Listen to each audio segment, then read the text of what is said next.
അമൃതം ഗമയ സദ്ഗുരു മാതാ അമൃതാനന്ദമയിയുടെ ജീവിതചരിതം തുടരുന്നു. ഭാഗം 9. കൃഷ്ണഭാവം. ഇതി ഗോപ്യ പ്രഗായന്ത്യ പ്രലപന്ത്യശ്ച ചിത്രധാ രുരുദു സുസ്വരം രാജൻ കൃഷ്ണദർശനലാലസാ താസാമാവിരഭൂശൗരേ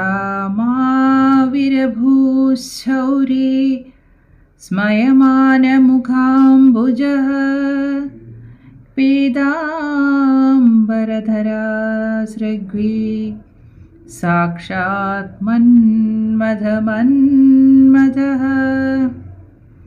ഇത് ഭാഗവതത്തിൽ നിന്നുള്ള ഭാഗമാണ്. ഇങ്ങനെ പല രീതിയിൽ ഗോപികൾ കൃഷ്ണനെ കാണാൻ കൊതിച്ച് അലമുറയിട്ട് കരഞ്ഞു. അപ്പോൾ അവരുടെ ഇടയിൽ മന്ദസ്മേരമുഖത്തോടെ വനമാലി ആവിർഭവിച്ചു. 1150 കുംഭം 21 ബുധൻ തൃക്കേട്ട നക്ഷത്രം, അതായത് 5/3/1975. അന്ന് സുധാമണിക്ക് 21.5 വയസ്സ് പ്രായം. പക്ഷേ സാധന കൊണ്ട് ശുഷ്കിച്ച ദേഹമാകയാൽ 11-12 വയസ്സിൽ കൂടുതൽ മതിക്കുകയില്ല. പതിവ് പോലെ സുധാമണി പുല്ലുപറിക്കാൻ പോയിട്ട് മടങ്ങുകയായിരുന്നു. കൂടെ സഹോദരൻ സതീഷ് കുമാറുമുണ്ട്. തലയിൽ പുൽക്കെട്ട്. വൈകിട്ട് 5 മണി സമയം. ഇടമണ്ണേൽ വീടിൻ്റെ തൊട്ട് തെക്കുവശത്തുള്ള പുത്തൻപറമ്പിൻ്റെ പടിക്കലെത്തി. അവിടെ അന്ന് ഭാഗവതം വായന നടക്കുകയായിരുന്നു. വായിക്കുന്നത് നാട്ടുകാരനായ ശ്രീനാരായണൻ. വായന തീരാൻ നേരത്തുള്ള ഭജന നടക്കുകയാണ്. സുധാമണി ഭജന കേട്ടു നിന്നു. പെട്ടെന്ന് ആകപ്പാടെ ഭാവമൊന്നു മാറി. പുൽക്കെട്ട് താഴെയിട്ടു. ഭജന നടക്കുന്നിടത്ത് കയറി ചെന്ന് ഭക്തന്മാരുടെ നടുക്കു നിന്നു. കൈകൾ രണ്ടിലും ഭഗവൻ മുദ്ര പിടിച്ചിട്ടുണ്ട്. ഭാവവും ചലനവും ഒക്കെ കൊണ്ട് കൃഷ്ണൻ മുമ്പിൽ വന്ന് നിൽക്കുന്നു എന്ന് എല്ലാവർക്കും തോന്നി. ഭഗവാൻ കുറച്ച് ശുദ്ധജലം വരുത്തി ആളുകളുടെ ദേഹത്തെ തീർത്ഥമായി തളിച്ചു. സുധാമണിയിൽ കൃഷ്ണൻ അനുഗ്രഹിച്ചു എന്ന വാർത്ത വേഗം പരന്നു. ആളുകൾ ഓടിക്കൂടി. എല്ലാവരിലും അത്ഭുതവും ജിജ്ഞാസയും വളർന്നു. കൃഷ്ണഭാവാരംഭത്തെപ്പറ്റി അമ്മ ഇങ്ങനെ പറയുകയുണ്ടായി. കൃഷ്ണഭാവം തുടങ്ങിയപ്പോൾ എനിക്ക് എല്ലാവരുടെയും എല്ലാ കാര്യങ്ങളും അറിയാം. എല്ലാവരും വന്ന് നമസ്കരിക്കുകയും ഭഗവാനെ എന്ന് വിളിക്കുകയും ചെയ്തു. ഞാൻ വലിയ ആളാണെന്ന് എനിക്ക് തോന്നിയില്ല. പക്ഷേ കൃഷ്ണനാണെന്ന ഭാവമുണ്ട്. പലരുടെയും മുഖം കണ്ടിട്ട് മനസ്സലിഞ്ഞു. ഈ ദുഃഖത്തിനൊക്കെ എന്ത് പരിഹാരം എന്ന് ചിന്തിച്ചു. ഇതിനു മുമ്പും ഞാൻ കൃഷ്ണഭാവത്തിൽ നൃത്തം ചെയ്യുമായിരുന്നു. പക്ഷേ വെളിയിൽ ആരും കണ്ടിരുന്നില്ല. എനിക്ക് കൃഷ്ണനിൽ ലയിച്ചങ്ങ് പോയാൽ മതി എന്നായിരുന്നു. അപ്പോൾ ഉള്ളിൽ നിന്ന് ഇങ്ങനെ കേട്ടു, നീ എന്നെ ആശ്രയിച്ചിരിക്കുന്നു. പക്ഷേ ഇതല്ല യഥാർത്ഥ ആശ്രയം. ലോകത്തിൽ അനേകം ദുഃഖിതരുണ്ട്. നിന്നെക്കൊണ്ട് പലതും എനിക്ക് സാധിക്കാനുണ്ട്. ഇതിനടുത്ത ദിവസമാണ് പുത്തൻ വീട്ടിൽ വച്ച് കൃഷ്ണഭാവം എല്ലാവരും കണ്ടത്. എല്ലാം ഈശ്വര നിശ്ചയം. ഭാവസമയത്ത് ആളുകളുടെ ദുഃഖവും അതിൻ്റെ കാരണവും എനിക്ക് മനസ്സിലായി. ചിലർ വന്ദിച്ചു, ചിലർ നിന്ദിച്ചു. എനിക്ക് ആരോടും പ്രത്യേകത തോന്നിയില്ല. നിന്ദിച്ചവരോട് വിരോധം തോന്നിയില്ല. ഈ ഭാവാവസ്ഥ എന്തെന്ന് അവർക്ക് അറിഞ്ഞുകൂടല്ലോ. വന്നുകൂടിയവരെല്ലാവരും വിശ്വാസികളായിരുന്നില്ല. ചിലർ എതിർത്തുകൊണ്ട് പറഞ്ഞു, ഭഗവാനെന്ന് വിശ്വസിക്കണമെങ്കിൽ എന്തെങ്കിലും അത്ഭുതം കാണിക്കണം. സിദ്ധി കാണിച്ചാൽ വിശ്വസിക്കാം. കൃഷ്ണഭാവത്തിൽ നിൽക്കുന്ന സുധാമണി പറഞ്ഞു, സിദ്ധി കാണിച്ച് ആരെയെങ്കിലും വിശ്വസിപ്പിക്കുന്നതിൽ എനിക്ക് താല്പര്യമില്ല. എൻ്റെ മാർഗം അതല്ല. നിത്യത്തെ അറിയുകയും അറിയിക്കുകയുമാണ് എൻ്റെ ലക്ഷ്യം. സിദ്ധി മിഥ്യയാണ്, അതല്ല തത്വം. ഒരിക്കൽ സിദ്ധി കാണിച്ചാൽ നിങ്ങൾ വീണ്ടും വീണ്ടും ആവശ്യപ്പെടും. ഇല്ല, ഒരിക്കൽ സിദ്ധി കാണിച്ചാൽ മതി, പിന്നെ നിർബന്ധിക്കില്ല, ആളുകൾ പറഞ്ഞു. എങ്കിൽ അടുത്ത കേട്ടനാളിൽ ഈ വീട്ടിൽ തന്നെ വായനയ്ക്ക് വരിക എന്ന് സുധാമണി നിർദ്ദേശിച്ചു. അടുത്ത വായന ദിവസം മുൻകൂട്ടി തന്നെ ധാരാളം ആളുകൾ കൂടി. സിദ്ധി കാണിക്കുന്നതിൽ വല്ല കൃത്രിമവുമുണ്ടെങ്കിൽ കണ്ടുപിടിക്കുവാൻ ചിലർ പുരയുടെ തട്ടിൽ കയറി താഴേക്ക് സൂക്ഷിച്ചു നോക്കി കാവലിരുന്നു. അന്നും സുധാമണി കൃഷ്ണഭാവം കൈക്കൊണ്ടു. കുറച്ച് ശുദ്ധജലം ആവശ്യപ്പെട്ടു. ആൾക്കൂട്ടത്തിൽ ഒരാൾ ഒരു മൊന്ത പച്ചവെള്ളം കൊണ്ടുവന്നു. ആദ്യം മൊന്തയിൽ നിന്ന് കുറെ പച്ചവെള്ളം എടുത്ത് തീർത്ഥമായി കുടഞ്ഞു.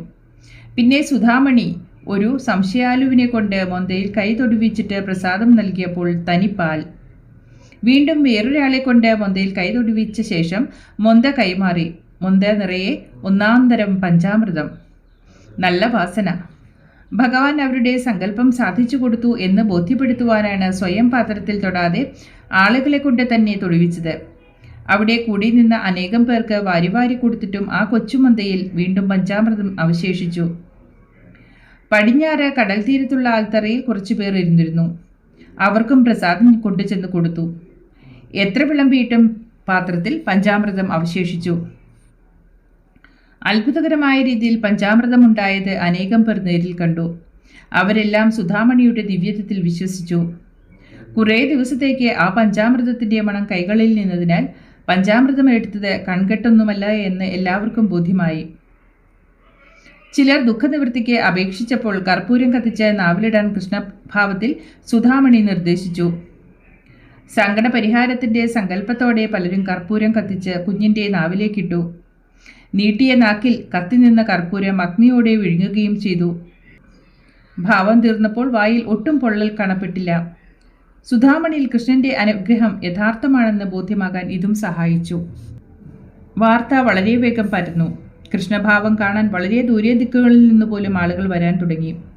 ദുഃഖപരിഹാരത്തിന് വരുന്നവരുണ്ട്, ജിജ്ഞാസ കൊണ്ടുവരുന്നവരുണ്ട്, രസത്തിനു വേണ്ടി വന്നവരുണ്ട്, കള്ളത്തരമാണെങ്കിൽ കണ്ടുപിടിക്കണമെന്ന് കരുതി വന്നവരുണ്ട്. ആധ്യാത്മിക കൃഷിക്ക് നിലം ഉഴുതുമറിഞ്ഞു എന്ന് പറയാം. ഈശ്വരപരമായ കാര്യങ്ങളിൽ യാതൊരു താല്പര്യവുമില്ലാതിരുന്ന ജനങ്ങളുടെ ഇടയിൽ കൃഷ്ണൻ ഒരു നിരന്തര ചർച്ചാവിഷയമായി. സുഗുണാനന്ദൻ മകളുടെ ആദ്യത്തെ 2 കൃഷ്ണഭാവങ്ങളും കണ്ടിരുന്നില്ല. അദ്ദേഹം ജോലി സംബന്ധമായി വെളിയിൽ പോയിരിക്കുകയായിരുന്നു. വിവരമറിഞ്ഞപ്പോൾ സുധാമണിക്ക് വല്ല ദീനവുമായിരിക്കും എന്ന് ഊഹിച്ചു. നേരിൽ ഭാവം കാണാൻ തീരുമാനിച്ചു. വീട്ടിൽ ഒരു ഭാഗവത വായന വച്ചു. അന്നും സുധാമണി കൃഷ്ണഭാവത്തിലായി. ഭാവം കണ്ടതോടെ സുഗുണാനന്ദന് മകളെ ആക്ഷേപിക്കാൻ വകയില്ലാതെയായി. ഭാവസമയത്ത് ഭഗവാൻ സുഗുണാനന്ദനോട് പറഞ്ഞു, എൻ്റെ ഭക്തജനങ്ങൾ വളരെ ദൂരെ നിന്ന് വരും. അവരൊക്കെ ഇവിടെ സ്ഥിരതാമസമാക്കും. നിങ്ങൾക്ക് പല ബുദ്ധിമുട്ടുകളും വരും. പതറരുത്, എല്ലാം സഹിക്കണം. ആരോടും പകരം ചോദിക്കരുത്. ശത്രുത അരുത്. ആരോടും ഒന്ന് ചോദിച്ചു വാങ്ങരുത്. കിട്ടുന്നതിൽ ഒരു പങ്ക് ദാനം ചെയ്യണം. എല്ലാം ഇവിടെ വന്നു ചേർന്നുകൊള്ളും. ഇന്നു മുതൽ കുഞ്ഞ് അശുദ്ധയാവുകയില്ല. ഈ ഒടുവിൽ പറഞ്ഞതിൻ്റെ അർത്ഥം അപ്പോൾ സുഗുണാനന്ദന് മനസ്സിലായില്ല. പക്ഷേ പിന്നീട് മനസ്സിലായി. കൃഷ്ണഭാവ ആരംഭത്തിനു ശേഷം സുധാമണി ഋതുവായില്ല. സ്ത്രീകൾക്കും തപസ്സുകൊണ്ട് ഊർധ്വരേതസ്സാകാമെന്ന് സുധാമണി പ്രമാണീകരിക്കുന്നു. എന്തെങ്കിലും ഭാവം ഇല്ലാതെയാകുമെന്നും സുധാമണിയെ വിവാഹം കഴിച്ചയക്കേണ്ടി വരുമെന്നും മാതാപിതാക്കൾ കരുതിയിരുന്നു. അതനുസരിച്ച് നീക്കങ്ങൾ നടക്കുകയുണ്ടായി. എന്നാൽ വിവാഹ ആലോചനയുമായി വന്നവരെയെല്ലാം സുധാമണി വിരട്ടി ഓടിച്ചു. ഒരിക്കൽ കല്ലിതുള്ളിക്കൊണ്ട് സുധാമണി പറഞ്ഞു, എന്നെ കെട്ടിച്ചയച്ചാൽ അവനെ കൊന്നിട്ട് ഞാനിങ്ങ് പോരും. ഒരു രീതിയിലും മകളുടെ വിവാഹം നടക്കാതെയായപ്പോൾ സുഗുണാച്ചൻ ഒരു ജ്യോത്സ്യനെ കണ്ടു. ഇടമണ്ണേൽക്കാരെ പരിചയമില്ലാത്ത ഒരു നല്ല ജ്യോത്സ്യൻ, മുക്കടയുള്ള ഒരു കണിയാൻ. ജ്യോത്സ്യൻ പറഞ്ഞു, ഈ കുട്ടി ഏതോ യോഗിയുടെയോ യോഗിനിയുടെയോ ആത്മാവാണ്. ഇതുവരെ കല്യാണം നടന്നിട്ടില്ലെങ്കിൽ ഇനി നടത്തരുത്. കല്യാണം കഴിഞ്ഞെങ്കിൽ തിരിച്ചു വിളിക്കണം, അല്ലെങ്കിൽ ദുഃഖിക്കാനിടവരും. സുഗുണാനന്ദൻ ദുഃഖിതനായി മടങ്ങി. അതോടെ സുധാമണിയുടെ കല്യാണാലോചന തണുത്ത മട്ടായി. സുധാമണിയുടെ കൃഷ്ണഭാവം വാസ്തവമാണെന്നും സിദ്ധികളിൽ സത്യമുണ്ടെന്നും ധാരണ പരന്നതോടെ ചില മുതലെടുപ്പുകാർ പറ്റിക്കൂടാൻ തുടങ്ങി. സിദ്ധി പ്രകടിപ്പിച്ചാൽ പണം നൽകാമെന്നും മറ്റും പ്രലോഭനമായി വന്നവരുണ്ട്. അവരോട് സുധാമണി പറഞ്ഞു, നമുക്ക് സിദ്ധി കാണിച്ച് ഒന്നും നേടേണ്ട. ഭൗതിക ലാഭത്തിനു വേണ്ടി സിദ്ധി കാണിക്കുകയല്ല എൻ്റെ ലക്ഷ്യം. നിങ്ങളിൽ തന്നെ രത്നമുണ്ട്. പിന്നെ നിങ്ങളെന്തിന് ഇമിറ്റേഷനു വേണ്ടി യാചിക്കുന്നു? നിഷ്കാമമായി ഈശ്വരനെ സ്നേഹിക്കുന്നതാരെന്നാണ് നമ്മുടെ നോട്ടം. ക്രമേണ കൃഷ്ണഭാവം ദർശിക്കാനും ദുഃഖപരിഹാരം നേടുവാനുമായി ആളുകൾ വന്നു തുടങ്ങി. ഭഗവാന്റെ അനുഗ്രഹത്താൽ അത്ഭുതകരമായ ഗുണങ്ങൾ ലഭിച്ചവർ മറ്റുള്ളവരോട് പറഞ്ഞ് പ്രതിദിനം ആളുകളുടെ വരവ് വർദ്ധിച്ചുകൊണ്ടിരുന്നു. ഇടമണ്ണേൽ ഗൃഹത്തിന് നേരെ പടിഞ്ഞാറായി കടൽക്കരയിലെ റോഡ് വക്കിൽ ഒരു ആൽത്തറയുണ്ട്. ഒരു ചെറിയ ആലും പൂച്ചെടികളെല്ലാം ചേർന്ന് ഒരു കുറ്റിക്കാട്. നാട്ടുകാരുടെ വക പൊതുസ്ഥലമാണിത്. അവിടെ ഒരു ക്ഷേത്രം പണിയാനുള്ള ആലോചന പണ്ട് നടന്നിരുന്നു.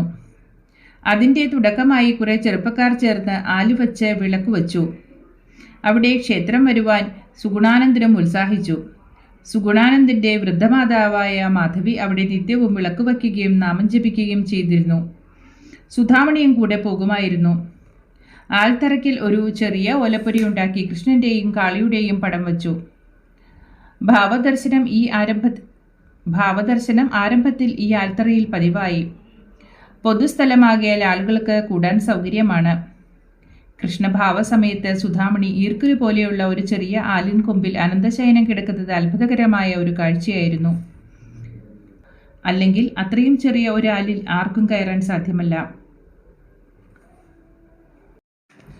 ആൽത്തറയിൽ ധാരാളം ജനങ്ങൾ കൂടിയിട്ടുള്ള ഒരു ഭാവ ദിവസം വലിയ മഴ പെയ്യാനുള്ള ആരംഭമായി. ആളുകൾ നനയുകയേ നിവൃത്തിയുള്ളൂ. എങ്ങും മേൽക്കൂരയില്ല. അധികം താമസിയാതെ കോരിച്ചൊരിയുന്ന മഴ ആരംഭിച്ചു. എന്നാൽ ആളുകൾ അത്ഭുത സ്തബ്ധരായി നിന്നു. ആൽത്തറയിലും അതിൻ്റെ ചുറ്റും ആളുകൾ കൂടിയിരുന്ന ഭാഗത്തും മഴ വീണിട്ടില്ല. ആളുകൾ നിൽക്കുന്നതിന് നാലു ചുറ്റും നല്ല മഴ പെയ്യുന്നുണ്ട്. ഇത് ഭഗവാന്റെ അത്ഭുതലീലയെന്ന് ആളുകൾ വാഴ്ത്തി സ്തുതിച്ചു. ആൽത്തറയുടെ ഭാഗത്ത് അക്കാലത്ത് ഒരു പാമ്പിനെ കൊണ്ട് ശല്യം വളരെ കൂടി. ആളുകൾക്ക് രാത്രി വഴി നടക്കാൻ ഭയമായി. ചിലർ ഭഗവാനോട് സങ്കടം പറഞ്ഞു. ഒരു ദിവസം ഭാവസമയത്ത് ആ പാമ്പ് ഇഴഞ്ഞു വന്നു. ഭാവാവസ്ഥയിൽ സുധാമണി അതിനെ പിടിച്ചെടുത്തു. പാമ്പിന്റെ നാക്കും തൻ്റെ നാക്കും കൂട്ടിമുട്ടിച്ചു വിട്ടു. പിന്നെ അതിനെക്കൊണ്ടുള്ള ശല്യമില്ലാതെയായി. അക്കാലത്ത് കടലിൽ നിന്ന് മീൻ കിട്ടാതെ അരയന്മാർ വലഞ്ഞു. അവർ കൃഷ്ണഭാവ സമയത്ത് വന്ന് സങ്കടം പറഞ്ഞു. ഭഗവാൻ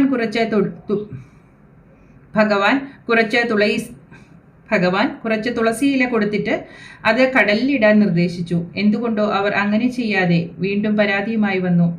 അപ്പോൾ ഭാവാവസ്ഥയിൽ സുധാമണി പറഞ്ഞു, നിങ്ങൾ പരീക്ഷിക്കുകയാണോ? ഞാൻ തന്ന തുളസിയില നിങ്ങൾ കടലിൽ ഇട്ടിട്ടില്ലല്ലോ. വന്നവർ ഇളിഭ്യരായി. ഭാവാവസ്ഥയിൽ സുധാമണി ആൽത്തറയിൽ നിന്ന് കടൽ തീരത്തേക്ക് പോയി. കൂടെ ജനവും. സുധാമണി കടൽ തിരകളിൽ തൊട്ട് തൊട്ട് നൃത്തം ചെയ്തു. പിറ്റേ ദിവസം ആ പ്രദേശത്ത് മുഴുവൻ മത്സ്യം വന്നു നിറയുകയും അരയന്മാർ ആശ്വസിക്കുകയും ചെയ്തു. ഇങ്ങനെ 1-2 തവണ കൂടി സുധാമണി അരയന്മാരുടെ അപേക്ഷ പ്രകാരം അവരിൽ അനുഗ്രഹം ചൊരിയുകയുണ്ടായി. എങ്കിലും കാര്യം കാണാൻ മാത്രമുള്ള അത്തരം ഭക്തിക്ക് കൂടുതൽ പ്രോത്സാഹനം കിട്ടുകയുണ്ടായില്ല. കൃഷ്ണഭാവത്തിന് ധാരാളം ആളുകൾ വന്നു തുടങ്ങിയപ്പോൾ ആൽത്തറയിൽ സേവപ്പന്തലും ഭാഗവത വായനയും എല്ലാം ഉണ്ടായി. ഭക്തജനങ്ങളുടെ കാണിക്ക വർദ്ധിച്ചപ്പോൾ നാട്ടുകാരുടെ ഭരണസമിതിയും മറ്റും ഉടലെടുക്കാൻ വഴിയൊരുങ്ങി. വഴിവക്കിലാണ് ആൽത്തറ. അവിടെയുള്ള ഭാവദർശനം പല ബുദ്ധിമുട്ടുകൾക്കും ഇടയാക്കി. ആരാധിക്കാൻ എന്ന പോലെ ആക്ഷേപിക്കാൻ വരുന്നവരുടെ എണ്ണം കുറവായിരുന്നില്ല. ഒരു ദിവസം സുഗുണച്ചൻ ഭാവസമയത്ത് ഭഗവാനോട് പരാതിപ്പെട്ടു. വഴിവക്കിൽ ഭാവം തുടരുന്നത് സങ്കടമാണ്. ആളുകൾ കളിയാക്കുന്നു. എനിക്ക് മകളെക്കുറിച്ച് ചിന്തയുണ്ട്. തൻ്റെ മകളുടെ ദേഹത്ത് കൃഷ്ണൻ വന്നു കയറി അനുഗ്രഹിക്കുന്നു എന്നായിരുന്നു മറ്റുള്ളവരെ പോലെ സുഗുണാനന്ദന്റെയും വിശ്വാസം. കൃഷ്ണഭാവത്തിൽ സുധാമണി പറഞ്ഞു, എങ്കിൽ എനിക്കിരിക്കാൻ ഇടം തരിക. വേറെ സ്ഥലമില്ലെങ്കിൽ തൊഴുത്തു തന്നാലും മതി. അത് സുഗുണച്ചൻ സമ്മതിച്ചു. ഭാവദർശനം ഇടമണ്ണയിലുള്ള തൊഴുത്തിലേക്ക് മാറ്റി. ഇവിടം ഭാവിയിൽ കൃഷ്ണൻ നട എന്ന് പ്രസിദ്ധമായി. തൊഴുത്ത് ഒന്ന് വൃത്തിയാക്കി. സിമന്റ് ഇട്ടു. നടുക്ക് അരമതിൽ കെട്ടി. അപ്പുറം പശുത്തൊഴുത്ത്, ഇപ്പുറം പൂജാമുറിയായ കളരി. ചുറ്റും ഓല കെട്ടി മറച്ചു. ഭാവത്തിന് സുധാമണി അരമതിലിൽ ചാരി നിൽക്കും. ഇടയ്ക്കിടയ്ക്ക് പിന്നിൽ നിൽക്കുന്ന പശുവിന്റെ പുറത്ത് കൈവയ്ക്കും. പിന്നീട് 1976 കളരി അല്പം കൂടി മെച്ചമായ രീതിയിൽ പരിഷ്കരിച്ച് ഓടിട്ടു. ഭജനക്കാർക്ക് ഇരിക്കാൻ ഒരു വശത്ത് ഓലച്ചാർത്തുമുണ്ടാക്കി. വീണ്ടും 1982 കളരി അല്പം കൂടി വലുതാക്കി പുതുക്കി പണിതു.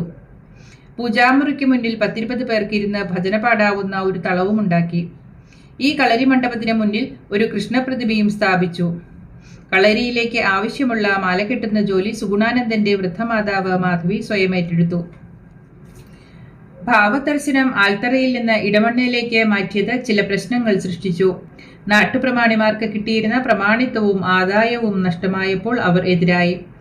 സുധാമണിയുടെ അച്ഛന്റെ ഇഷ്ടത്തിന് നിൽക്കുന്ന ഭഗവാനെ ഞങ്ങൾക്ക് വേണ്ട എന്ന് പറഞ്ഞ് ചിലർ അകന്നുമാറി.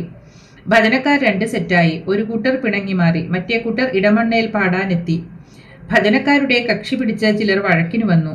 ഭജന സമയത്ത് രാത്രി ആൺകുട്ടികളും പെൺകുട്ടികളും ഭജന പാടിക്കൊണ്ടിരിക്കും. എതിരാളികൾ കളിയാക്കാൻ വരും. സഹി കെട്ടിട്ട് ഒരിക്കൽ ഭക്തന്മാരും സുഗുണച്ചനും കൂടി അവരെ ബലമായി പറഞ്ഞുവിട്ടു. അവരിൽ ചിലർ നാട്ടുപ്രമാണിമാരുടെ മക്കളാണ്. അവരെല്ലാം ചേർന്ന് ഭാവദർശനം നിർത്താൻ ശ്രമം തുടങ്ങി. യുക്തിവാദി സംഘടന ഉടലെടുത്തു. സമരമായി. അന്ധവിശ്വാസ നിർമ്മാർജ്ജനത്തിന് 1000 ചെറുപ്പക്കാർ ഒത്തുചേർന്നു എന്ന് പറയുന്നു. കേസും വഴക്കുമായി. നാട്ടുകാരോട് വഴക്കിന് പോകരുതെന്ന് സുധാമണി അച്ഛനോട് പറഞ്ഞിരുന്നു. അത് സുഗുണച്ചൻ കേൾക്കാതിരുന്നത് പ്രശ്നങ്ങൾ കൂടുതലാകാൻ കാരണമായി. നാട്ടുകാർക്ക് ഭാവദർശനത്തിൽ വിശ്വാസമുണ്ട്. ചെറുപ്പം മുതൽ അവർക്കെല്ലാം സുധാമണിയോട് സ്നേഹവും മതിപ്പുമാണ്. എന്നാൽ നാട്ടുകാരും സുഗുണച്ചനുമായുള്ള പിണക്കം കുഴപ്പങ്ങൾ വർദ്ധിപ്പിച്ചു. ഭക്തിയുടെ പേരിൽ ജനങ്ങളെ കബളിപ്പിക്കുന്നു എന്ന് പറഞ്ഞ് കള്ളപ്പരാതി പോയി. യുക്തിവാദികൾ എതിരായി നോട്ടീസ് അടിച്ച് പ്രചരിപ്പിച്ചു. ഒരു പോലീസ് ഉദ്യോഗസ്ഥൻ അന്വേഷണത്തിന് വന്നപ്പോൾ സുധാമണി പറഞ്ഞു, നിങ്ങൾ എന്നെ പിടിച്ച് പോലീസ് സ്റ്റേഷനിൽ കൊണ്ടുപോയാൽ വലിയ ഉപകാരമായി. ഇവിടെ ഇരുന്ന് ധ്യാനിക്കാൻ വീട്ടുകാരും നാട്ടുകാരും സമ്മതിക്കുന്നില്ല. സ്റ്റേഷനിലാകുമ്പോൾ ശല്യമില്ലാതെ ധ്യാനിക്കാമല്ലോ. ഈ കുട്ടിയെക്കുറിച്ചാണോ കള്ളപ്പരാതി അയച്ചത് എന്ന് ആശ്ചര്യപ്പെട്ടുകൊണ്ട് ഉദ്യോഗസ്ഥൻ മടങ്ങി. പോലീസ് അന്വേഷിക്കാൻ വന്നപ്പോൾ സുധാമണി സ്വയം രചിച്ച പാടിയ ഒരു സ്തുതി താഴെ കൊടുക്കുന്നു. ഭഗവാനേ ഭഗവാനേ ഭക്തവത്സലാ ഭഗവാനേ പാവന പുരുഷ പാപവിനാശന പാപികൾ മാത്രമായി പാരിടത്തിൽ നേരായ മാർഗങ്ങൾ നൽകുവാനാരുണ്ട്. നാരായണ നന്മ പോയി മറഞ്ഞു. സത്യധർമാദികൾ നഷ്ടമായി മർത്യരിൽ തത്വങ്ങളേടിൽ മാത്രമൊതുങ്ങി നിൽപ്പൂ. കാണുന്നതൊക്കെയും കാപട്യ വേഷങ്ങൾ കാത്തിടൂ കണ്ണാധർമ്മം വീണ്ടെടുക്കൂ. ഭഗവാനേ ഭഗവാനേ ഭക്തവത്സല ഭഗവാനേ ഭക്തവത്സല ഭഗവാനേ. പിന്നീടൊരിക്കൽ വേറൊരു ഉദ്യോഗസ്ഥൻ അന്വേഷണത്തിന് വന്നപ്പോൾ സന്ധ്യയ്ക്ക് ഭജന നടക്കുകയാണ്. എന്തെങ്കിലും തെറ്റ് കണ്ടുപിടിക്കാൻ കഴിഞ്ഞില്ല. ആരോ കള്ളപ്പരാതി അയച്ചതാണെന്ന് മനസ്സിലാക്കി ആ ഉദ്യോഗസ്ഥനും തിരിച്ചുപോയി. എതിർക്കാർ പ്രതികാര ബുദ്ധിയോടെ സുധാമണിയെപ്പറ്റി നുണകഥകൾ പ്രചരിപ്പിക്കാൻ തുടങ്ങി. ഇത് വീട്ടുകാർക്ക് ബുദ്ധിമുട്ടായി. സുധാമണിയുടെ ആംഗ്ലമാർക്ക് നാണക്കേട് തോന്നി. ഭാവം നിർത്തണമെന്ന് സുഭകനും മറ്റും നിർബന്ധിച്ചു തുടങ്ങി. ദർശനം തുടങ്ങിയപ്പോൾ ദമയന്തി അമ്മയ്ക്ക് ഭഗവാനിൽ വിശ്വാസമായി. പക്ഷേ സുധാമണിയോടുള്ള പെരുമാറ്റത്തിൽ വലിയ മാറ്റമൊന്നും വന്നില്ല. വീട്ടുജോലികളിൽ നിന്ന് സുധാമണിയെ ഒഴിവാക്കി എന്നത് എടുത്തു പറയാനുണ്ട്. അതിന് തക്കതായ കാരണവുമുണ്ട്. ഈശ്വരനിൽ എപ്പോഴും മനസ്സിലയിച്ചിരിക്കുന്ന സുധാമണിയെ കൊണ്ട് ഒരു ജോലിയും ചെയ്യാൻ വയ്യാതായി. അടുപ്പിന്റെ അടുക്കലിരിക്കുമ്പോഴും കുളിമുറിയിൽ ആയിരിക്കുമ്പോഴുമെല്ലാം സുധാമണി ധ്യാനമഗ്നയായി ബാഹ്യബോധം വിടും. അങ്ങനെയായപ്പോൾ സുധാമണിയെ കൊണ്ട് വീട്ടുജോലി ചെയ്യിക്കുക സാധ്യമല്ലെന്ന് വന്നു. പക്ഷേ സുധാമണി ഭാവദർശനത്തിന് വരുന്ന ഭക്തന്മാരോട് മിണ്ടിയാൽ ദമയന്തി അമ്മ ശകാരിക്കും, തെറിയും തല്ലും കിട്ടും. മകൾ ഏതെങ്കിലും ചെറുപ്പക്കാരോട് മിണ്ടിയാൽ കുടുംബത്തിന്റെ മാനവും സദാചാരവും നഷ്ടപ്പെടുമെന്ന് യാഥാസ്ഥിതികയായ അമ്മ ഭയപ്പെട്ടു. ഭാവം നിർത്തിക്കുന്നതിനു വേണ്ടി എതിരുകാർ കൊണ്ടുപിടിച്ച് ശ്രമിക്കുന്ന കാലമായിരുന്നു അത്. അവർ പല നീചകർമ്മങ്ങൾക്കും മുതിർന്നിട്ടുണ്ട്. ഭാവസമയത്ത് ഒരിക്കൽ എതിരാളികൾ പാലിൽ വിഷം കലർത്തി സുധാമണിക്ക് കൊടുത്തു. സുധാമണി അത് കുടിച്ചിട്ട് കുറെ കഴിഞ്ഞ് ഛർദ്ദിച്ചു കളഞ്ഞു. വിഷം കൊടുത്തവർ നിരാശരായി മടങ്ങി. വേറൊരിക്കൽ ഒരു മന്ത്രവാദി പാമ്പിനെ ചുട്ടരിച്ച് ഭസ്മമെടുത്ത് ജപിച്ച് കളരിയിലേക്ക് കൊടുത്തുവിട്ടു. ഭസ്മത്തിന്റെ ശക്തി കൊണ്ട് സുധാമണിക്ക് അപകടം സംഭവിക്കുന്നത് കാണാൻ തൽപരക്ഷികൾ വെളിയിൽ കാത്തുനിന്നെങ്കിലും നിരാശരായി മടങ്ങി. പിന്നെ കളരിയിൽ എതിരുകാർ 10-15 പേർ ചേർന്നു വന്നു. സുധാമണിയെ പിടിച്ചുകെട്ടി അപമാനിക്കുകയാണ് ലക്ഷ്യം. അപ്പോൾ പിന്നെ ഭഗവാന്റെ സാന്നിധ്യം കള്ളമാണെന്ന് തെളിയുമല്ലോ. പക്ഷേ ഭാവസമയത്ത് സുധാമണിയോടടുക്കാൻ എതിരാളികൾക്ക് ധൈര്യമുണ്ടായില്ല. ഒരാൾ മടിയിൽ കത്തി ഒളിച്ചു വച്ചുകൊണ്ട് കളരിയിൽ കയറി. പക്ഷേ പെട്ടെന്ന് പശ്ചാത്താപം തോന്നുകയും കത്തി ഭഗവാന്റെ പാദത്തിൽ വെച്ച് ക്ഷമ ചോദിച്ചിട്ട് ഭക്തനായി മടങ്ങുകയും ചെയ്തു. സുധാമണിയെ ആക്രമിക്കാൻ ചിലർ നടക്കുന്നു എന്നറിഞ്ഞ് സുഗുണച്ചൻ പരിഭ്രമിച്ചു പറഞ്ഞു, മോൾ വെളിയിലെങ്ങും നിൽക്കണ്ട, മുറിയിൽ വന്ന് കിടക്ക്. സുധാമണി പറഞ്ഞു, എനിക്ക് വീടില്ല, ഞാൻ മുറ്റത്ത് തന്നെ കിടക്കും. ഈശ്വരൻ എല്ലായിടത്തും നിറഞ്ഞിരിക്കുന്നുവെങ്കിൽ പിന്നെ ഞാൻ എന്തിന് അകത്ത് കയറി കിടക്കണം? വെളിയിലും ഭഗവാൻ ഉണ്ടല്ലോ. ആരെങ്കിലും പിടിക്കുന്നെങ്കിൽ അതൊന്ന് കാണട്ടെ, ഞാൻ വെളിയിൽ തന്നെ കിടക്കാം. സുധാമണി വാശി പിടിച്ച് വെളിയിൽ തന്നെ കിടക്കും. വെളിയിലാണെങ്കിൽ ഈശ്വര ചിന്ത ചെയ്യാൻ സൗകര്യം കൂടും. രാത്രിയിൽ ഏകാന്തതയിൽ ഭക്തി നൃത്തം ചെയ്യാം. അത് ആനന്ദകരമാണ്. അന്നൊക്കെ ഭാവം കഴിഞ്ഞാൽ സുധാമണി പല കുസൃതികളും കാട്ടിയിരുന്നു. ഉറങ്ങുന്ന സ്ത്രീകളുടെ മുടിയും സാരിത്തുമ്പും കെട്ടിയിടും, മണ്ണ് വലിച്ചെറിയും. ഭാവത്തിന് വരുന്നവർക്ക് അതൊക്കെ വലിയ രസം. പക്ഷേ അച്ചടക്കത്തിൽ വിശ്വസിച്ചിരുന്ന സുഭകൻ സഹോദരിയുടെ ഇത്തരം നടപടികൾക്ക് എതിരായിരുന്നു. ഒരിക്കൽ കുറെ എതിരാളികൾ വൃത്തികെട്ട വാർത്തകൾ സുധാമണിയെപ്പറ്റി ഏതോ താണതരം പത്രത്തിൽ കൊടുത്തു. ഭക്തന്മാർക്ക് വലിയ സങ്കടമായി. പല ഗൃഹസ്ഥ ഭക്തന്മാരും നിരാഹാരമെടുത്തു. അവർക്ക് കുഞ്ഞിനോട് അത്ര സ്നേഹമായിരുന്നു. കുഞ്ഞിനെ അധിക്ഷേപിക്കുന്നത് അവർക്ക് സഹിച്ചില്ല. മൂത്ത സഹോദരൻ സുനിൽകുമാർ അഥവാ സുഭകൻ സുധാമണിയുടെ ഭാവം നിർത്തിക്കാനും അച്ചടക്കത്തിൽ കൊണ്ടുവരുവാനും വിവാഹം കഴിപ്പിച്ച് അയക്കുവാനും പല അടവുകളും നോക്കി. ഒരിക്കൽ അയാളും ചില ബന്ധു സഹോദരന്മാരും കൂടി സുധാമണിയെ ഒരു ബന്ധു വീട്ടിൽ വിളിപ്പിച്ചു. മുറിയിൽ കയറ്റി കഥകടച്ചിട്ട് കത്തി കാണിച്ച് ഭീഷണിപ്പെടുത്തിക്കൊണ്ട് പറഞ്ഞു, നീ ഞങ്ങളുടെ കുടുംബത്തിന് പേരുദോഷമുണ്ടാക്കി. ഞങ്ങൾ മാന്യമായി ജീവിച്ചവരാണ്. ഒന്നുകിൽ നീ തുള്ളൽ നിർത്തണം, അല്ലെങ്കിൽ നിന്നെ കൊല്ലും. ഒരാൾ കത്തി സുധാമണിയുടെ നെഞ്ചിന് നേരെ പിടിച്ചു. ഉടനെ അയാൾക്ക് നെഞ്ചുവേദനയായിട്ട് മാറിയിരുന്നു. മറ്റുള്ളവരോട് സുധാമണി പറഞ്ഞു, ഏതായാലും നിങ്ങൾ എന്നെ കൊല്ലാൻ പോവുകയല്ലേ. എനിക്ക് ഏകാന്തമായിരുന്ന അല്പം ധ്യാനിക്കണം. അങ്ങനെ ധ്യാനിക്കുമ്പോൾ എന്നെ കൊന്നോളൂ. അപ്പോൾ ഒരാൾ ഗർജിച്ചു, നിന്റെ വരുതിക്കാണോടി ഞങ്ങൾ? നീ പറയുമ്പോൾ കൊല്ലാനും കൊല്ലാതിരിക്കാനും. സുധാമണി പറഞ്ഞു, ഈശ്വരനല്ലാതെ ആർക്കും എന്നെ കൊല്ലാൻ പറ്റുമെന്ന് തോന്നുന്നില്ല. അപ്പോൾ ഒരാൾ അലറി, ഈശ്വരനോ? ആരാടി നിന്റെ ഈശ്വരൻ? എങ്കിലും അക്രമം എന്തെങ്കിലും ചെയ്യാൻ അധൈര്യം തോന്നി. ഒരാൾക്കുണ്ടായ അനുഭവം മറ്റുള്ളവരിൽ ആശങ്ക ജനിപ്പിച്ചു. ഈ സമയത്ത് കുറച്ചകലെ മുറ്റത്ത് നിന്നിരുന്ന ദമയന്തിയമ്മ ഓടിയെത്തി. എന്തോ കുഴപ്പമുണ്ടെന്ന് തോന്നിയിട്ട് കതകിൽ തട്ടി ബഹളം വെച്ചു. അകത്തുണ്ടായിരുന്നവർ മുറി തുറന്നു. അമ്മ മകളെ ഇറക്കിക്കൊണ്ടു പോന്നു. ആ ബന്ധുവീട്ടിൽ നിന്ന് ഇടമണ്ണയിലേക്ക് കടൽ തീരത്തുകൂടി നടക്കുമ്പോൾ സുധാമണി ദമയന്തിയമ്മയോട് പറഞ്ഞു, അമ്മേ, ഞാൻ മൂലം നിങ്ങൾക്ക് അപമാനമാണല്ലോ. ഈ സമുദ്രം എന്റെ ഈശ്വരനാണ്. എന്നെ രണ്ട് കൈയും നീട്ടി സ്വീകരിക്കും. ഞാൻ അങ്ങോട്ട് പോകുന്നു. ഉടനെ ദമയന്തി അമ്മ പരിഭ്രമത്തോടെ പറഞ്ഞു, അങ്ങനെ പറയല്ലേ മോളെ, നിന്റെ ദേഹത്ത് ഭഗവാൻ വരുന്നുണ്ട്. നീ ആത്മഹത്യ ചെയ്യാനിടയായാൽ എന്റെ മക്കൾക്ക് ഭ്രാന്ത് പിടിക്കുമെന്ന് ഭാവസമയത്ത് ഭഗവാൻ പറഞ്ഞിട്ടുണ്ട്. ദമയന്തി അമ്മ മകളെയും കൊണ്ട് ഇടമണ്ണയിലെത്തി. സുധാമണിയുടെ നേരെ കത്തി നീട്ടിയ ആളെ പിന്നീട് ആശുപത്രിയിൽ പ്രവേശിപ്പിക്കേണ്ടി വന്നു. കുറച്ചു ദിവസം അവിടെ കിടന്നു. പിന്നീട് രക്തം ഛർദ്ദിച്ച് മരിച്ചു. രോഗം മൂർച്ഛിച്ചു കിടക്കുമ്പോൾ അമ്മ അയാൾക്ക് സ്വന്തം കൈകൊണ്ട് ആഹാരം വായിൽ വെച്ചു കൊടുക്കുകയും ആശ്വസിപ്പിക്കുകയും ചെയ്തു.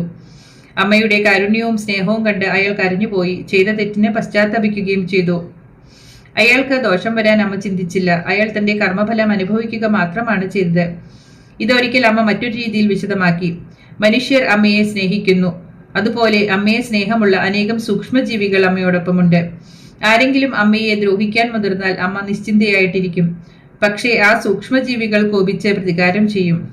എങ്ങനെയെന്നോ, സ്വന്തം പെറ്റതള്ളയെ മറ്റാരെങ്കിലും ഉപദ്രവിച്ചെന്നിരിക്കട്ടെ, മക്കൾ വെറുതെ ഇരിക്കുമോ? അമ്മ തടഞ്ഞാലും കൂട്ടാക്കാതെ മക്കൾ പ്രതികാരം ചെയ്യും. ഭാവത്തിന് സഹോദരി പലരെയും തൊടുന്നതും അനുഗ്രഹിക്കുന്നതും എല്ലാം സുഭകനെ കൂടുതൽ കോപിഷ്ഠനാക്കി. പല രീതിയിൽ ഭാവത്തിന് തടസ്സം സൃഷ്ടിക്കാൻ അയാൾ ശ്രമിച്ചു.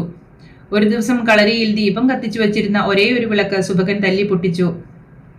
അടുത്ത ഭാവത്തിന് ഭക്തജനങ്ങൾ വന്നപ്പോൾ വിളക്കില്ലെന്ന് കണ്ടു ദുഃഖിച്ചു. പരിഹാരം ഉണ്ടാക്കേണ്ടത് ഭഗവാന്റെ കടമയാണല്ലോ. സുധാമണി ഭക്തരെ കൊണ്ട് ചിപ്പികൾ വരുത്തി. അവരോട് അതിൽ തിരിയിടാൻ പറഞ്ഞു. വിളക്ക് കത്തുവാൻ ഭഗവാനോട് പ്രാർത്ഥിക്കുവാൻ സുധാമണി പറഞ്ഞു. ആളുകൾ അതനുസരിച്ചു.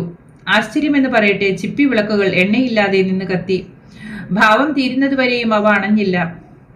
പ്രാർത്ഥന അനുസരിച്ച് ഭഗവാൻ അത്ഭുതം പ്രവർത്തിച്ചതായി എല്ലാവരും വിശ്വസിച്ചു. തന്നിലുള്ള അനന്തമായ കഴിവുകൾ മറ്റുള്ളവരെ മനസ്സിലാക്കിക്കുവാൻ സുധാമണി ശ്രമിച്ചില്ലെന്ന് മാത്രമല്ല, സ്വന്തം കഴിവുകളെ മൂടിവെക്കുകയും ചെയ്തു. ഭഗവാനിൽ ആളുകൾക്ക് വിശ്വാസമുറയ്ക്കാൻ ഇത് സഹായകമായി തീർന്നു. അടുത്ത ഭാവദിവസമായപ്പോഴേക്ക് ഭക്തന്മാർ പുതിയ വിളക്ക് നടക്കി വെച്ചു. ഒരു വിളക്ക് പോയപ്പോൾ പല വിളക്കുകൾ എത്തിച്ചേർന്നു. ഈശ്വരകാരുണ്യം വെളിവാകുന്ന മറ്റൊരു സംഭവം കൂടി ഇക്കാലത്തുണ്ടായി. ഒരു രാത്രിയിൽ ഭാവം കഴിഞ്ഞ് സുധാമണി മണ്ണിൽ മുറ്റത്ത് കിടക്കുകയായിരുന്നു. മുഖത്തും ദേഹത്തുമെല്ലാം മണ്ണുമായി കുഞ്ഞു കിടക്കുന്നത് കണ്ടിട്ട് ഭക്തജനങ്ങൾക്ക് സഹിച്ചില്ല. അവർ സുഗുണച്ചനോട് വിഷമം പറഞ്ഞു. സുഗുണച്ചനും ഭക്തജനങ്ങളും കൂടി കുഞ്ഞിനെ വീട്ടിലേക്ക് കൊണ്ടുപോയി. വീട്ടിനകത്ത് സുഭകന്റെ കട്ടിലിൽ കിടത്തി. വെളിയിൽ പോയിരുന്ന സുഭകൻ കുറച്ചു കഴിഞ്ഞപ്പോൾ വന്നു. കട്ടിലിൽ സുധാമണിയെ കണ്ടിട്ട് അയാൾ ക്രുദ്ധനായി. ഈ വൃത്തികെട്ടവളെ ആരാണ് ഇവിടെ കിടത്തിയത്? അയാൾ അലറി. സഹോദരിയെ കട്ടിലോടെ എടുത്ത നിലത്ത് തല്ലി. സുഭകൻ കട്ടിൽ തല്ലി ഒടിച്ചു നശിപ്പിച്ചു. പിറ്റേ ദിവസം എല്ലാവരെയും വിസ്മയിപ്പിച്ചുകൊണ്ട് ഭക്തനായ ഒരു ആശാരി കുഞ്ഞിനു വേണ്ടി കട്ടിലും കസേരയും എല്ലാമായി എത്തി. ചോദിച്ചപ്പോൾ ഭഗവാൻ സ്വപ്നം കാണിച്ചിട്ട് അതെല്ലാം കൊണ്ടുവന്നതാണെന്ന് പറഞ്ഞു. ഇതോടെ ഈശ്വരകാരുണ്യത്തിന്റെ മഹത്വം എല്ലാവർക്കും മനസ്സിലായി. ഈശ്വരഭക്തിയും സമർപ്പണവും ഉള്ളിടത്ത് ഭഗവാന്റെ സാന്നിധ്യം ഉണ്ടായിരിക്കുമെന്നും അവിടെ ഒന്നിനും മുട്ടുവരുവാൻ ഈശ്വരൻ അനുവദിക്കുകയില്ലെന്നും എല്ലാവർക്കും ബോധ്യമായി. പിൽക്കാല സംഭവങ്ങൾ ഇക്കാര്യം വീണ്ടും വീണ്ടും സമർത്ഥിക്കുകയുണ്ടായി. അക്കാലത്ത് ഞായർ, ചൊവ്വ, വ്യാഴം എന്നീ 3 ദിവസങ്ങളിലാണ് ഭാവദർശനം ഉണ്ടായിരുന്നത്. ദർശനമുള്ള ദിവസം വൈകിട്ട് 4 മണിയോടുകൂടി കളരിക്ക് മുമ്പിൽ അമ്മയും മക്കളും ഭജന ആരംഭിക്കും. സ്വയം പാടിക്കൊണ്ട് അമ്മ ഭജന നയിക്കും. വിഘ്നേശ്വരനെയോ ഗുരുവിനെയോ സ്തുതിച്ചുകൊണ്ട് ഭജന തുടങ്ങും. പിന്നീട് പ്രത്യേകിച്ച് ക്രമമൊന്നുമില്ലാതെ ഏതു ദേവീദേവന്മാരുടെയും കീർത്തനങ്ങൾ പാടും. കളരി മണ്ഡപത്തിൽ സ്ഥലക്കുറവായതിനാൽ ഭജനക്കാരും ഭക്തജനങ്ങളും മുറ്റത്തിരിക്കും. അമ്മ, നീലു, ബാലു, ശ്രീകുമാർ, ഗായത്രി, വേണു, ഉണ്ണികൃഷ്ണൻ എന്നിവരാണ് പ്രധാനമായും ഭജന പാടിയിരുന്നത്. ഭജന സൃഷ്ടിക്കുന്ന ദിവ്യമായ അന്തരീക്ഷത്തിൽ സന്ധ്യയോടുകൂടി അമ്മ ഭാവത്തിനെ കളരിയുടെ വാതിൽക്കൽ നിലം തൊട്ട് വന്ദിച്ച് ഉള്ളിൽ കയറും. അമ്മയോടൊപ്പം ഗൃഹസ്ഥാശ്രമികളായ ചില ഭക്തരും കാണും. നട അടയും, ശംഖനാദം മുഴങ്ങും, ഭജന തുടർന്നുകൊണ്ടേയിരിക്കും. ദർശന ദിവസം നേരത്തെ കളരി ഒരുക്കിയിരിക്കും. പടങ്ങളിൽ മാല ചാർത്തും, വിളക്കുകൾ കൊളുത്തും. ദർശനത്തിന് വരുന്നവർക്ക് പ്രസാദമായി നൽകാൻ ചന്ദനത്തിരി, പഴം, ഭസ്മം മുതലായവ ഒരുക്കി വയ്ക്കും. ബ്രഹ്മചാരിണി ഗായത്രിയാണ് അതൊക്കെ ചെയ്യുക. കൃഷ്ണ ഭാവാരംഭത്തിന് മുമ്പുള്ള പൂജയ്ക്ക് കളരി ഒരുങ്ങിക്കഴിഞ്ഞാൽ നട തുറക്കും. അമ്മ കൃഷ്ണവിഗ്രഹത്തിനും മറ്റും ദീപാരാധന നടത്തി പൂവിട്ട് പൂജിക്കും. വെളിയിൽ ശംഖനാദം മുഴങ്ങും, മണിയടി കേൾക്കും, ജനക്കൂട്ടം ദീപാരാധന തൊഴും. അമ്മ പടിഞ്ഞാട്ട് കൃഷ്ണവിഗ്രഹത്തിന് അഭിമുഖമായിരുന്ന് ഏതെങ്കിലും ഒരു കൃഷ്ണകീർത്തനം പാടും. കൃഷ്ണ, നീ എന്നിൽ കാരുണ്യമേകണേ എന്ന് തുടങ്ങുന്ന കീർത്തനമായിരിക്കും മിക്കവാറും പാടുക. ഭജന പാടി തുടങ്ങുമ്പോൾ അമ്മ കൃഷ്ണഭാവത്തിലാകും. മുഖത്ത് വശ്യമായ മന്ദഹാസം വിടരും. ചിന്മുദ്ര പിടിച്ചുകൊണ്ട് എഴുന്നേൽക്കും. അടുത്തുള്ള ആരെങ്കിലും ചന്ദനത്തിരി കത്തിച്ച് കൃഷ്ണഭാവത്തിലുള്ള അമ്മയെ ഒഴിയും. ദമയന്തി അമ്മ ഒരു തുളസി ഇല വായിൽ വെച്ചു കൊടുക്കും. അമ്മ അത് ചവച്ചു തിന്നും. കളരിയുടെ തെക്കു പടിഞ്ഞാറേ മൂലയിൽ വിരിച്ചിട്ടുള്ള പട്ടിൽ കൃഷ്ണഭാവം തീരുന്നതുവരെ അമ്മ നിൽക്കും. ഭജനക്കാർ താളമേളങ്ങളോടെ കീർത്തനം ചൊല്ലും. പ്രത്യേകം ക്യൂവിൽ നിന്ന് സ്ത്രീകളും പുരുഷന്മാരും ഉള്ളിൽ കയറും. ഒരാൾ നമസ്കരിച്ചിട്ട് എഴുന്നേറ്റാൽ ഉടൻ അമ്മ ഇടത്തെ ചൂണ്ടുവിരൽ ഭക്തന്റെ ഭ്രൂമധ്യത്തിൽ അല്പസമയം അമർത്തിപ്പിടിക്കും. ആധ്യാത്മികമായ ഉണർവുണ്ടാകാൻ ഇത് ഉപകരിക്കുന്നു. പിന്നെ ഭക്തരുടെ മുഖം തന്റെ വലത്തെ തോളിൽ ചേർത്ത് പിടിച്ച് അവർക്ക് പറയാനുള്ളത് കേൾക്കും. അവർക്ക് വേണ്ട നിർദ്ദേശങ്ങൾ നൽകും, പ്രസാദം നൽകും.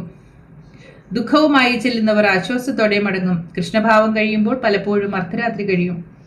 ഭാവാവസാനം അമ്മ കളരിവാതിൽക്കൽ വരും. 2 കൈയും ഉയർത്തി ചിന്മുദ്ര പിടിച്ച് നൃത്തം ചെയ്യും. ഭജന, ശംഖനാദം, മണിയടി, സ്ത്രീകളുടെ കുരവ ഇതെല്ലാം മുഴങ്ങവേ നട അടയും. അല്പം കഴിഞ്ഞ് അമ്മ വെളിയിൽ വരും. വീട്ടിൽ വന്ന് അല്പസമയം വിശ്രമിക്കുമ്പോൾ കളരിയിൽ ദേവീഭാവത്തിനുള്ള ഒരുക്കങ്ങൾ പൂർത്തിയാകും. കൃഷ്ണൻ ശുദ്ധബോധമാണ്. കൃഷ്ണഭാവ സമയത്ത് അമ്മ ആ ദിവ്യഭാവത്തിൽ വർത്തിച്ചുകൊണ്ട് സംസാരതാപത്താൽ വീർപ്പുമുട്ടുന്നവരെ ആധ്യാത്മികതയുടെ ഉയർന്ന മണ്ഡലങ്ങളിലേക്ക് പ്രവേശിക്കാൻ സഹായിക്കുന്നു. ജനങ്ങളിൽ ഭൂരിപക്ഷത്തിനും ശുദ്ധമായ ആധ്യാത്മികതയില്ല. കോടിയിൽ 10 പേർ ശുദ്ധബോധത്തിൽ തൽപരരായാൽ അത്ഭുതമായിരിക്കും. ലൗകികമായ പല ആഗ്രഹങ്ങളുമായിട്ടായിരിക്കും അധികം പേരും കൃഷ്ണഭാവത്തിന് വരിക. പക്ഷേ അമ്മ കൃഷ്ണഭാവ സമയത്ത് അവരുടെ ലൗകിക വശങ്ങൾ അത്രയൊന്നും ശ്രദ്ധിക്കാതെ ആത്മീയമായ ഉന്നതിക്ക് ശ്രമിക്കുന്നു. കളരിയിൽ ഇരുത്തി ധ്യാനിപ്പിക്കും, തത്വങ്ങൾ പറഞ്ഞു കൊടുക്കും. കൂടാതെ ദുഃഖഭാരം പേറി കണ്ണീരൊലിപ്പിച്ചു വരുന്നവരെ തമാശ പറഞ്ഞും മറ്റും ചിരിപ്പിച്ച് ആനന്ദിപ്പിക്കും. ചുരുക്കത്തിൽ ദുഃഖിതർക്ക് താൽക്കാലികമായ ആനന്ദവും ആശ്വാസവും നൽകുന്നതിനോടൊപ്പം നിത്യാനന്ദത്തിനുള്ള മാർഗവും അമ്മ കൃഷ്ണഭാവ സമയത്ത് പ്രദാനം ചെയ്യുന്നു. സജ്ജനങ്ങളെ, ഇത്രയുമാണ് മാതാ അമൃതാനന്ദമയിയുടെ കൃഷ്ണഭാവത്തെക്കുറിച്ച് ഈ ഒരു അധ്യായത്തിൽ എഴുതിയിട്ടുള്ളത്. ഏവർക്കും നന്ദി, നമസ്കാരം. ഈ ഒരു ഗ്രന്ഥത്തിൻ്റെ ബാക്കി ഭാഗങ്ങൾ കേൾക്കുവാൻ ഈ ചാനൽ ഇപ്പോൾ തന്നെ സബ്സ്ക്രൈബ് ചെയ്യുക. കൂടാതെ ഞങ്ങളുടെ മെഡിറ്റേഷൻ ഗ്രൂപ്പിൽ അംഗമാകണമെങ്കിൽ കമൻറ്റ് ബോക്സിൽ ആദ്യം കൊടുത്തിട്ടുള്ള നമ്പറിൽ കോൺടാക്റ്റ് ചെയ്യുക.